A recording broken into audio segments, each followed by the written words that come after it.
that term global feminism really is resonant for me because it's inclusive and it's an umbrella for everyone to say, okay, under the term global feminism, we acknowledge that feminism is not just for women in the West who are pushing to have, you know, they're already in positions of power and they're pushing for, that's great, that needs to happen.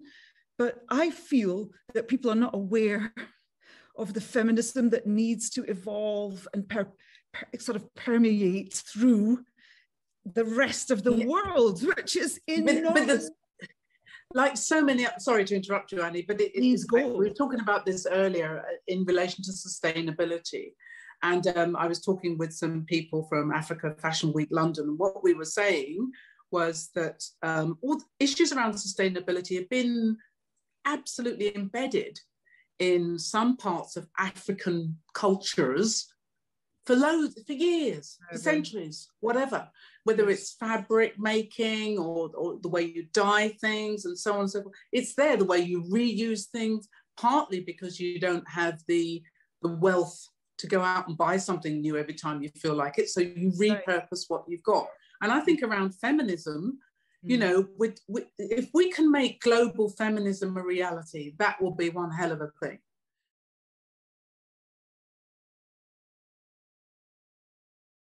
And you and I both want to be part of the change that helps to see the horrible things that you've just described. A child lying underneath her mother's sewing machine while she works a 15-hour day, let's say. That's unacceptable. And you're connecting it through to the fashion chain where people how can I say, we innocently purchase because we are consumers. That's what we do. So it all feeds in and everything is part of everything else. So it's interesting because activism, I mean, I think it's a great word, and it took me ages to accept that people saw me as an activist, because I think, well, I'm not really doing very much. I don't mean that in a kind of humble pie kind of way. I just mean, you're in Parliament, that's your job. But, can we make a switch from being consumers, which always sounds very passive to me? Can we be active citizens?